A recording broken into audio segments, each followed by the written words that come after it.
And now, ladies and gentlemen, it is my pleasure to introduce to you our keynote speaker. For over 30 years, Jim Clemmer's practical leadership approaches have been inspiring action and achieving results. His keynote presentations and workshop retreats, 7 best-selling books, his blog, columns, and newsletters have helped hundreds of thousands of people worldwide. Jim is a popular columnist and a regular guest on radio and television programs. He's listed in the world's top 30 most influential leadership gurus based on research with 22,000 global businesses, people, consultants, academics, and MBAs. Among his many achievements, he's especially proud of tripling the size of his forehead. I unfortunately do not have a measuring tape by which to determine the truth in that, but I'll take his word for it. Jim lives in Kitchener, Ontario, home of RIM, but that's good. With his wife, Heather, they have 3 adult children, Christopher, Jennifer, and Vanessa. And one of his goals on his many business trips is to have as much fun as his family thinks he is having. Would you please welcome Jim Clemmer.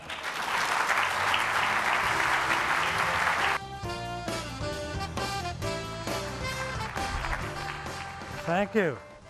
Here in Niagara Falls, we can come pretty close to having lots of fun. It's a great spot to be.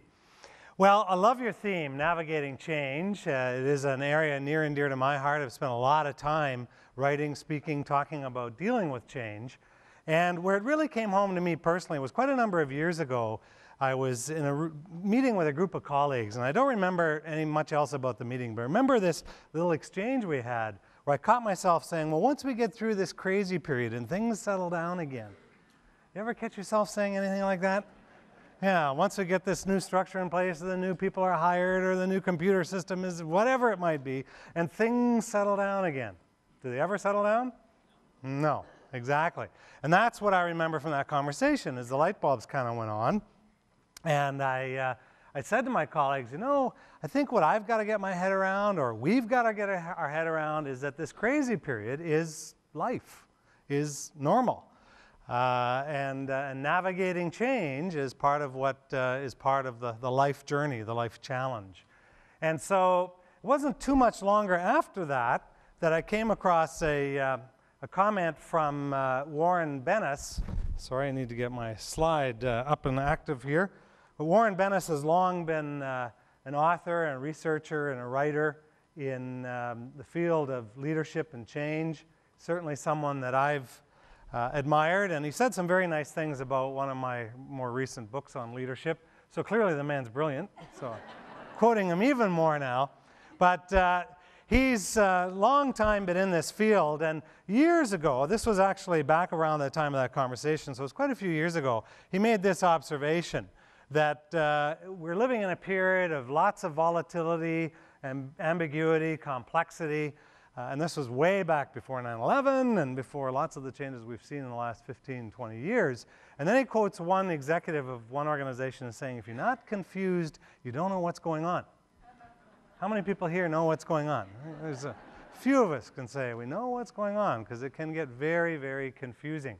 So we're going to talk a little bit about what are some of the options that we have when we're navigating change, and how can we lead, follow, or wallow, which is what I see as some of the core kinds of options. And we'll touch a little bit on the high-performance balance that is really trying to help us stay much more in leadership mode or navigating our way through all of this. Well, and just so that nobody at the back freaks out, this is intentionally a blank slide, so we don't have anybody think, well, so we lost the video feed. A couple of years ago, I ran into someone at I live in the center of the universe, which of course is where RIM is, and Kitchener. Talk about change. There's an organization that's having some challenges with change these days. But I ran into someone locally at the local mall, a little plaza, Pioneer Plaza, for those of you here in Kitchener-Waterloo. It's a part of town I live in. And when I ran into him, I kind of remembered why I hadn't seen him for a while. And I said, hey, Phil, how's it going? And he said, same crap, different day. Well, how do you argue with that? Because, of course, if we're walking around with our crap glasses on, looking for all that's wrong, the world is full of it. There's certainly lots of unfairness, injustice, and lots of problems throughout our world. Now, Phil was the kind of guy that probably had a closet full of those inspiring T-shirts like, I believe gravity is a myth, the world just sucks, or life's a bitch and then you die, you know, those really inspiring kinds of words of wisdom. But that was Phil. And so it's really, for me, a reminder that life is very much what we make it and how we look at it, and we can really say it's an optical illusion. In fact, the whole field of quantum physics, quantum mechanics, which is a fascinating area, I understand very little about it because I'm certainly not a scientist, but it's helping us to realize that there's a whole lot about our world we don't understand, and that our perceptions and what we look for is what we tend to find and what we see. And there's still a lot that we're still trying to learn how to look for. So we took that idea of crap glasses and kind of changed it a little bit. Those of you, the early birds who are here and got the copies of Growing at the Speed of Change, will see that in that book is where we played with this acronym a little bit more. And we talk about it as can't readily absorb positivity is maybe one way of looking at that. Because someone like Phil would look at someone who, and this morning we've already heard about hope and bringing hope, and leaders are dealers in hope. That's a big part of what leadership is. Napoleon Bonaparte said that a long time ago. And certainly when you look at a lot of the research, I'm going to talk about research, more recent research on emotional intelligence and on optimism and pessimism. There's just an overwhelming now mountain of evidence that it's hopefulness and a sense of possibilities for the future that's a big part of what strong leadership is and what leading is. And so when we look at that, and it's so easy to put on those glasses and to look at what's not there and to frame things maybe in the negative. Now here's a typical optical illusion. Maybe you've seen something like this. Two dots. They're actually the very same size, but they look different. What makes them look different in size? The outside, sure. How they're framed. So maybe you've had the experience of taking a photo or a painting and deciding what framing or matting to put around it. And you can completely change the feeling and the mood of that painting or of that photo by the coloring, by the size of the frame and the matting and so forth. And so someone like Phil would look at somebody who's trying to be hopeful and say, get real. You're not living in the real world. Right? That's not reality. Let me get your head out of the clouds and give you a dose of reality. Well, of course, what Phil's really saying is, here, put these crap glasses on. Right? This is how you ought to look at the world. Well, that's a choice. Do I want to put those on or not? Now, we're not advocating by any means that we sort of whistle a happy tune and pretend things are fine and paper over problems, and certainly you're in the kind of business where you're dealing with lots of tough issues. It's not about not facing those issues.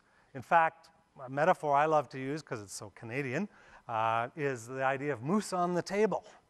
That oftentimes it's like elephant in the room or 800-pound gorilla. There's this issue, whether it's in a family or whether it's in a workplace, that we sometimes avoid. We don't talk to it. And so we're not advocating that at all. We need to deal with issues directly and squarely and courageously. But it's about how we frame them, how we look at them. So for example, here's a, whoop, let's go back a second. Here's another optical illusion. What do you see? What do you see? We're going to get debates going on here. Rabbit. Some of you see a rabbit. See anything else? A duck. Some of you see a duck. Sure. Well, it depends what you're looking for, of course. But if you look at that picture, and off to the left is the bill of a duck. So you have the eyes, the eye of the duck. But that, what looks like the bill of the duck, could also be the ears of a rabbit that's looking in the opposite direction. So it depends what it is that we're looking for. Now, of course, which one's reality? Yeah, exactly. There you go. You tell me. Whichever one we're looking for is reality, sure. And if you look hard enough and long enough, you can probably see other creatures or other people in there. There's probably even more. So there's been a fair bit of look at optimism and pessimism over the last number of years. And in fact, a researcher in this area who's just put together a tremendous body of work is Martin Seligman at the University of Pennsylvania. He's written quite a number of books. I highly recommend a number of them. His most recent one is called Flourish, excellent book. His earlier one was called Authentic Happiness, which is the website I'd recommend that you go to, called AuthenticHappiness.com. He's got a number of the tools and instruments that they've developed over the years for framing, for how we look at things, and for this kind of discussion. Now, he has been really specialized in optimism and pessimism, and in fact, his real area of specialty for years was depression, and helping people deal with depression and how we help deal with that very difficult mental issue. And this is not from his work, but it parallels so much of what he and his colleagues have found. So here is from the American Heritage Dictionary. What is pessimism? Well, it's stressing the negative. It's believing that we're living in the worst of all possible worlds, and that the world ultimately tends toward evil, and that evil ultimately outweighs the good in life. Pretty bleak. That's the dark side. So let's look at optimism. Let's look at the other side, the Force, if you're a Star Wars fan. So it's the tendency to look at the most hopeful aspect of the situation, the belief that this is the best of all possible worlds, and that good will ultimately triumph over evil. Now, here's the trick question again. Which one is reality? Which is real? Which is reality? Choose, right? They both are, sure. We make them our reality depending on what it is that we focus on. So I think of a range of reality here that has pessimism and optimism, and the glasses that we wear depends on what we see and where we are on this range of reality. If you go to Seligman's work and his website, it's all about framing and something called explanatory style, but it's the way we explain events in our lives, good events and bad events, that determines the kind of glasses we're wearing. And so here's just examples that I've put in of both sides of both ends of the range. So what are we tuned into? Are we seeing hopeful help? What are we seeing in other people? This is an interesting one. One of my favorite little stories I picked up and put in her books, Growing the Distance, was the story of the little girl that was out riding in the car with her mother one day. She said to her mother, "Mommy, where are all the stupid jerks and idiots today?" And her mother said, "Well, they only come out when your father's driving."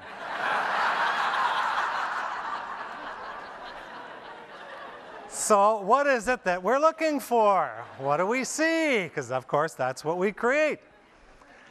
So there's an interesting research on luck that's been a book called The Luck Factor. Richard Wiseman in the UK, a psychologist, spent years studying the nature of good and bad luck. First of all, he wondered, well, is it possible that people that seem to just be lucky win more lotteries? And the answer is no, that's pure random chance.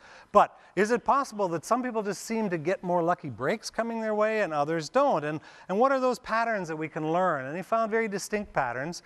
And then he actually started what he called Luck School, which is to help people change their luck through changing the framework, and a number of other pieces were part of that.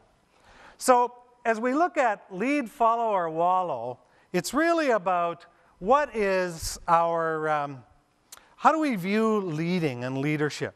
Because the way I've long believed that leadership works is that it's what we do, not necessarily who we are. We can be in positions or leadership roles, but sometimes, and I do a lot of work in the corporate sector, organizations, a lot of work with governments and groups, where you work with leadership teams who sometimes aren't really leaders. They're followers or even worse, wallowers, and having them even recognize their own behavior is often the first part of the challenge.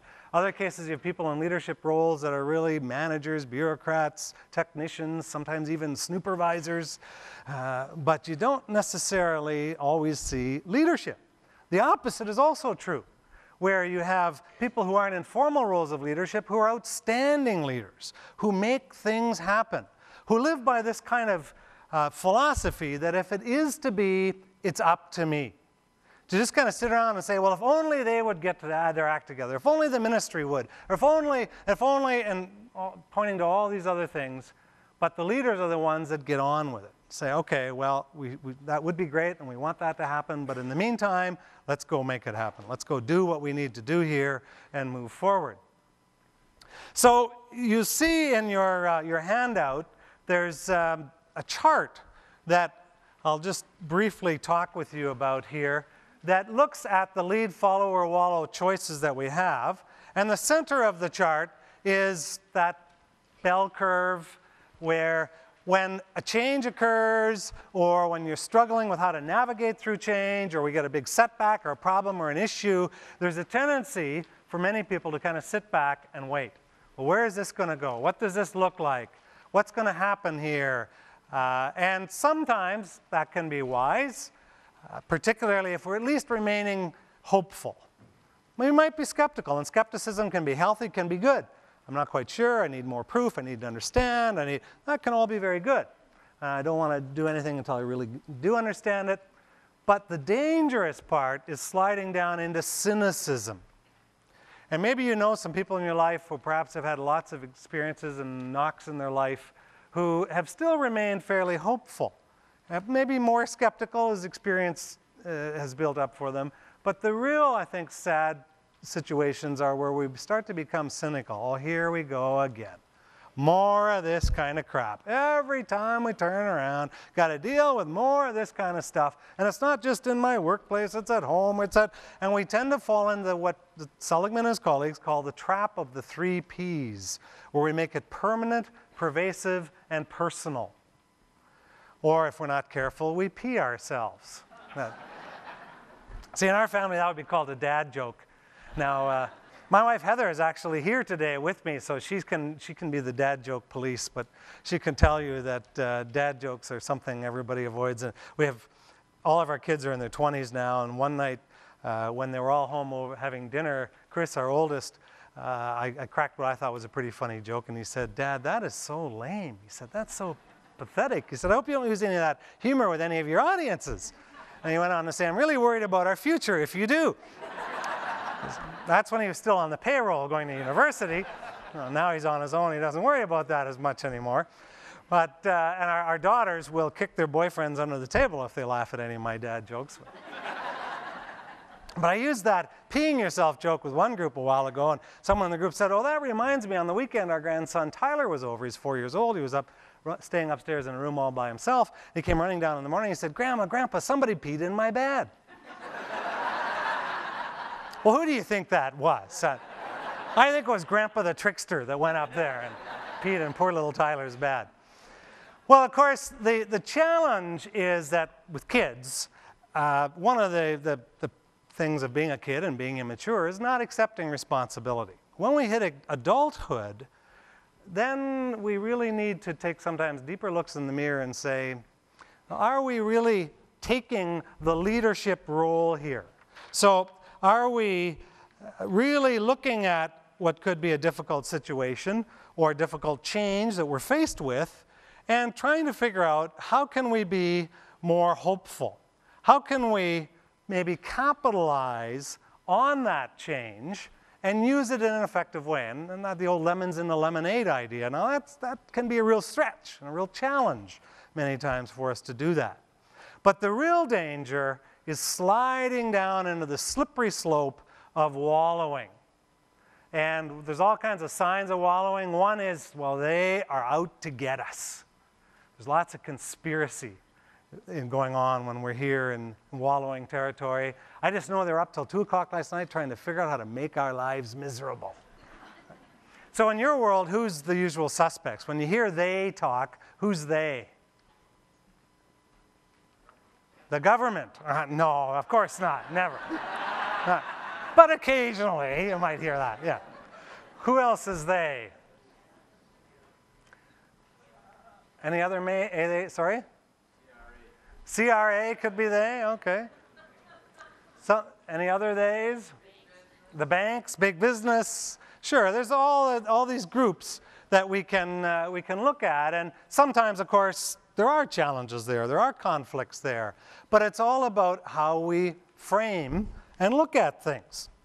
And so, what I love is this definition of wallowing that when I was writing that book, I came across from Wiktionary.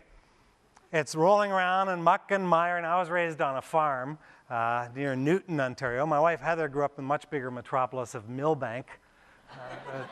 It was 4 times the size of Newton, just down the road. It's in Perth County. Went to high school in Listowel. Stratford is at the other end of Perth County, so you get kind of an idea of where that is. So I guess maybe because of my farming background, I kind of look at this and say, yeah, that's kind of like the pigs like to wallow around and that kind of stuff. But here's an interesting perspective on wallowing from The Simpsons.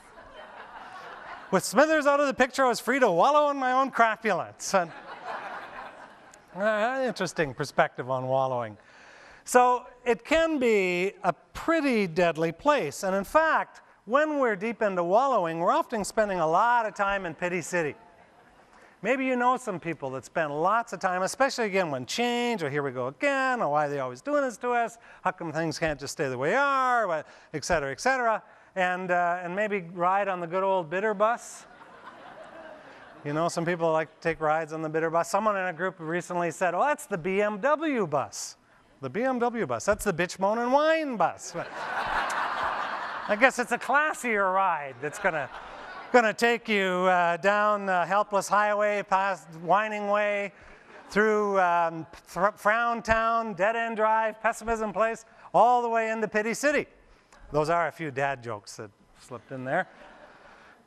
So where there's no hope, there's no way, they'll never go for it. We tried that once, forget about it. The government doesn't listen, business doesn't listen, men, women, we can start to just take all kinds of groups and paint them with the same kind of brush. It's a dead end, we may as well just give up, forget about it, stop trying altogether. So here's what I find, the 2 main parts to this discussion. Step number 1 is recognizing the glasses we're wearing. And that, on the surface, seems simple, but it's incredibly difficult, I've come to learn, because it's so easy to slide down into wallowing. So let's just, for a quick minute, think about what does leading look like? So when you're wearing the glasses of leading, especially during times of difficult, tough change, what are you doing? What are you thinking? What are you saying? What's happening when you're leading? You're getting, sorry? Forget it? Okay, as in forget negative things? You forget leading, okay. So you'd rather be in Pity City, is that? Yeah, okay, well, it is a choice. Sorry? Feeling confident, okay, thank you. What else is part of leading? Vision, yes. Possibilities, taking action, sure. When we're following, now sometimes that might be a good thing, hold back a little bit. What are we doing when we're following? Resting maybe? No, oh, sorry, trusting? Yeah, okay. Sorry, you're neutral, watching, maybe learning, waiting. Sure, all of that might be a wise thing to be doing. It could be, though, that if we're slipping down for more dangerously, maybe we're procrastinating, maybe we're putting off, maybe we're not bothering, and now we slide down into wallowing. So when we're wallowing and having a good old pity party in Pity City, what are we doing? Crying, maybe? Complaining? Maybe not doing anything. One group I worked with a while ago talked about malicious compliance, which is an interesting perspective. Malicious compliance. So now, of course, this is not to argue against the need. We all have need. To part of being human, it could be part of the grieving process, or it could be part of just accepting and dealing with big change in our lives. We have need to sometimes take therapeutic visits to Pity City. You agree? There's times when we need to do that. But the more conscious we are about that, for example, one group that we were working with was going through this kind of trying to reshift and change their thinking and change the culture of their organization. And so they started initially with a little fine pot system, that when anybody made a statement of hopelessness, helplessness, don't bother, forget about wallowing sort of thing, you had to put a toonie in the fine pot. And then they used that as a little coffee fund at the end of the month. But then they began to realize, you know, we do need to do a little bit of therapeutic visits to Pity City. So someone would raise a hand and say, permission to visit Pity City. And someone else might say, okay, you got 2 minutes or 5 minutes, or let's take a pity break right now. Or someone came out with a $10 bill and put it in, so I want to buy 10 bucks worth. And really let loose. So we have need to do that, but the more conscious and aware we are of, okay, well, now we're done with that, so maybe we'll take 10 minutes now, we'll do a little pity break, and then we'll get back into leading mode. Because that's not going to take us anywhere positive. In fact, again, if you get into a lot of this research, it takes us to some very negative places, both with our health and obviously with our happiness and our effectiveness. So it's all about how we look at things. And to illustrate that, I want to take a look at a short little video here that is called Lost Generation. I'm just going to get myself set up here to look at this, but I want to explain the video then just before I hit play. Okay, so Lost Generation was sponsored by the American Association of Retired Persons and AARP, and they were asking 20-year-olds to project what they saw for themselves at age 50 and 30 years from now. What's the future they saw? What did they see for themselves? And so the winning entry, which you'll hear narrated here in a moment, very cleverly uses a palindrome. A palindrome, I've come to learn, I didn't realize till I saw this and looked it up a bit more, is where you read words in one direction and they mean one thing. You turn around and read the reverse, which is what you'll see, and it means exactly the opposite. So let's take a look at this clever little 2-minute video.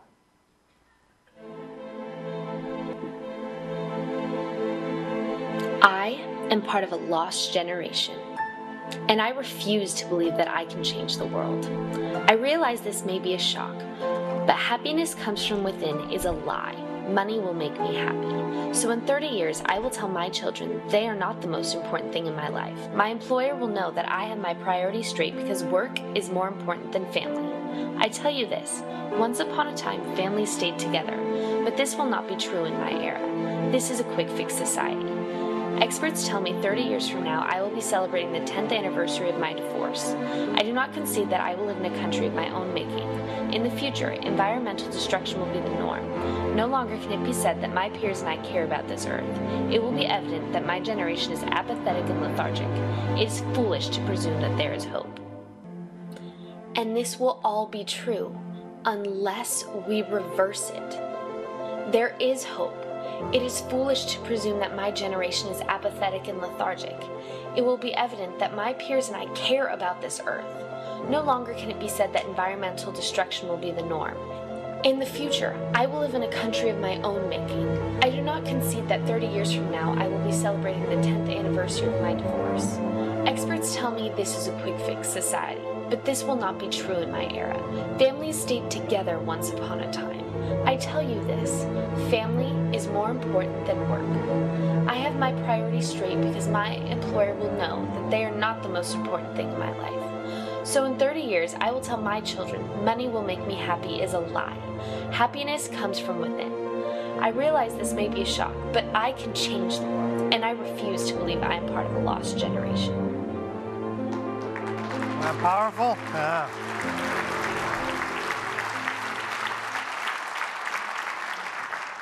Very powerful.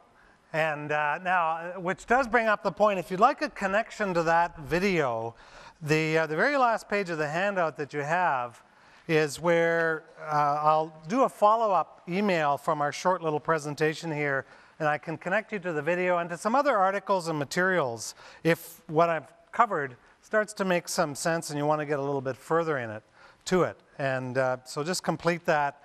And at the very back of the room, which is where I'll also flip over to the last page, Heather is sitting as you're leaving the door. You can leave this form with her, Or if you're also interested in looking at other books, some of you were given the Growing at the Speed of Change when you came in. If you'd like to pick up a copy of that or others, then you see the pricing and the way that that's all put together there for you. So the key question becomes for us, I said that there were two parts to this. The first part is recognizing the glasses that we're wearing, whether it's individually or collectively, because I do a lot of work in the area of culture and culture development. In fact, I have a webcast, a free webcast coming up on November 4th that you're welcome to. Again, if you sign up for that, I can send you details on it. But it's all about culture and leading a peak performance culture. And so these frameworks are at the individual level, they're at the team level, they're at the organizational level. In fact, earlier this week, the Saskatchewan government is doing some really fascinating work. We're working with all the deputy ministers and a group of ADMs around changing the culture of government, getting government to look at many of these soft issues and how we can revitalize the public service and so forth. But so this framework, and I remember one of the deputies said at the end of our whole discussion that the lead, follow, wallow is so critical in terms of the culture of our organizations. Are we building organizations of leaders or organizations where we allow people to just spend a whole bunch of time wallowing and looking at all that's wrong, rather than what do we want it to be? Where do we want it to go? How do we move this forward? So it's recognizing the glasses we're wearing, and then it's looking at how do I keep myself in leading mode? And starting to really think about what helps me reframe or put on those glasses, because that's absolutely vital to think through and look at that in more depth. And what can I do to help my team members, my colleagues, also spend more time? And it may just be recognizing it. Sometimes just having some of this language is useful. Some of the groups we've worked with now, they bring in the language and somebody's, oh, I hear the bus pulling up outside. Sounds like there's some real wallowing going on here. Or, hey, do we need a little bit of a pity party break right now? And so again, it's just helping people recognize, yeah, we need to do some of that, but let's not stay there. That is so poisonous, so deadly to stay in that place of cynicism and negativity and no possibility. So I would conclude by saying that the catalytic skill, the critical skill that I would certainly argue when we talk about navigating change is the skill that really makes a huge difference. In fact, here's a bit of the research. There's some of this in the handout that you have, a little bit further back around emotional intelligence. But this skill is 2 to 4 times more important than technical or analytical skills. It's 90% of our believability and our credibility. It's up to 4 times more important than IQ and PhD and Nobel Prize winning scientists. Now these are all studies. This is not just numbers out of the thin air. These are based on lots of different studies. It can decrease heart attacks, strokes, cancer, depression. There's a growing mountain of evidence now showing that how we think, the mind-body connection, and the frameworks that we bring, and the pessimism or cynicism that we live our life by, the glasses that we wear, affects our health quite dramatically. It affects such as things like longevity. It boosts happiness and fulfillment, obviously. So what is the skill? Well, it's what we've been talking about, the soft skills of leadership that really produce quite tangible, hard results. So it's things like emotional intelligence. Your handout, again, has more information on that. There's a website referred to in the handout by the Emotional Intelligence Consortium, where you can get lots more information. And Optimism is one of Seligman's earlier books was called Learned Optimism. And it's a very key component of all of this. So it's really, to summarize some of this, it's our attitude or the framework or the glasses that we put on more than our aptitude. Because a lot of the research on emotional intelligence, for example, has very clearly shown that very bright people oftentimes really struggle in life.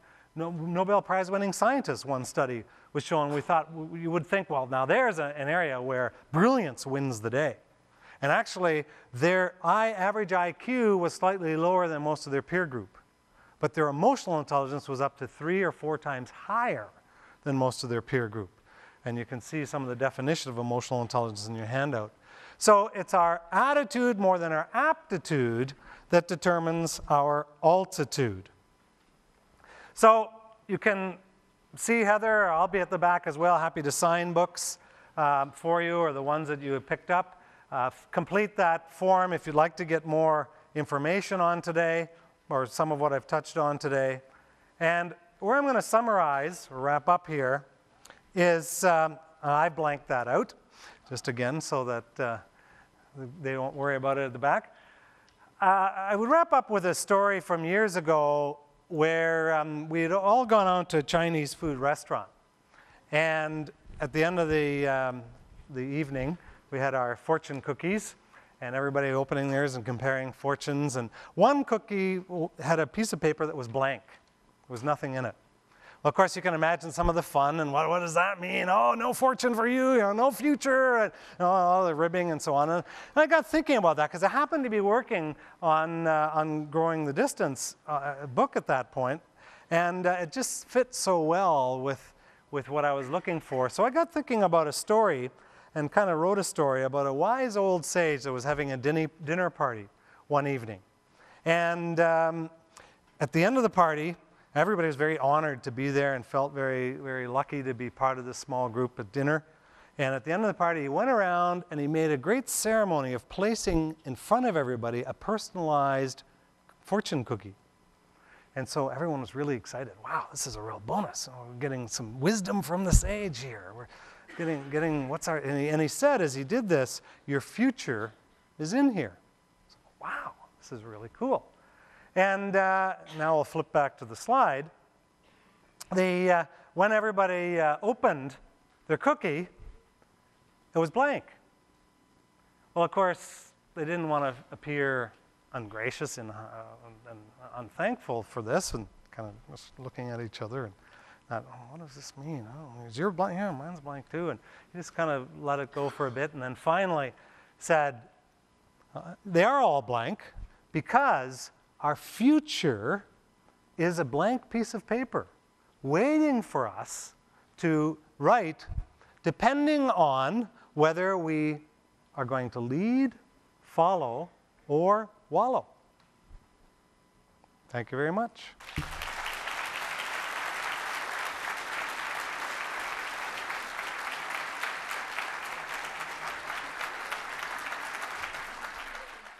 Thanks very much, Jim.